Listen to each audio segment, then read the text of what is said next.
Halo teman-teman, kami dari kelompok 6.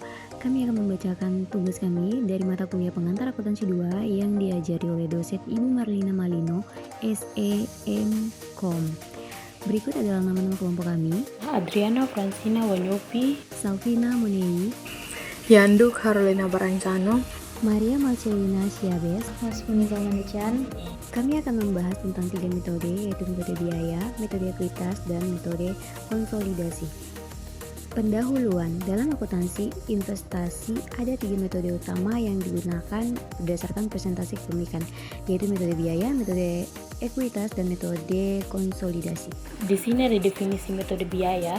Metode biaya digunakan ketika investor memiliki kepemilikan kurang dari 20% dalam perusahaan lain, yang menunjukkan bahwa investor tidak memiliki pengaruh signifikan atas keputusan operasional perusahaan tersebut.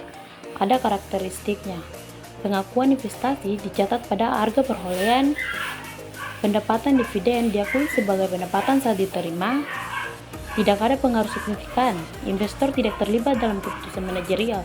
Contohnya seperti jika PT A membeli saham PT B sebesar 10%, PT A akan menggunakan metode biaya.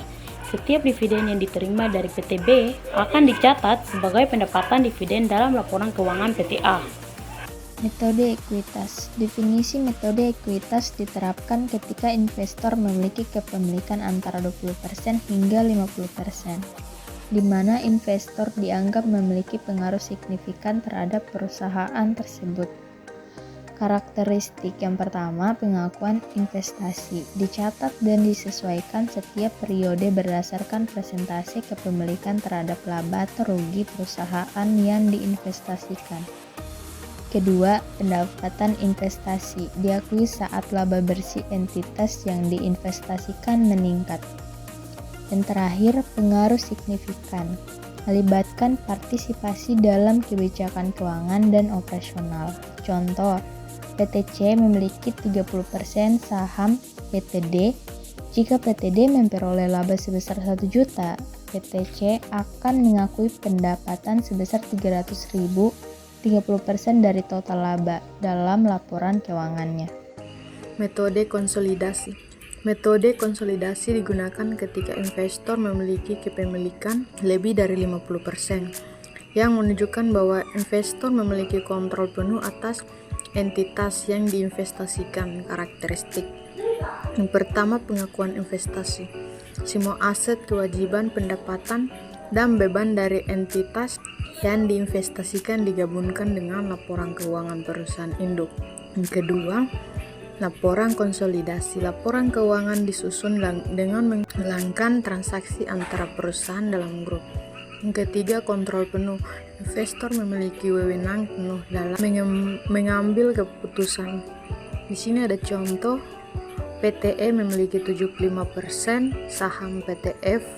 Dalam laporan keuangan konsolidasi, PT E akan menggabungkan semua aset, kewajiban, pendapatan, dan beban PT F seolah-olah mereka adalah suatu entitas. Perbedaan utama ketiga metode. Tingkat pengaruh dan kontrol.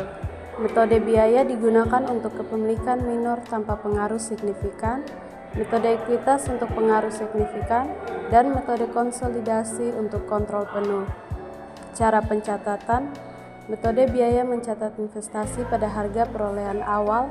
Metode ekuitas mencatat perubahan nilai investasi berdasarkan laba atau rugi. Sementara metode konsolidasi menggabungkan laporan keuangan secara menyeluruh. Pengakuan laba. Dalam metode biaya, pendapatan diakui saat dividen diterima.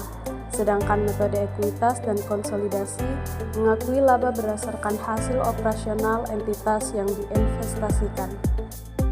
Sekian presentasi dari kami kelompok 6. Mohon maaf jika materi yang kami jelaskan ada kekurangan atau kesalahan kata. Terima kasih.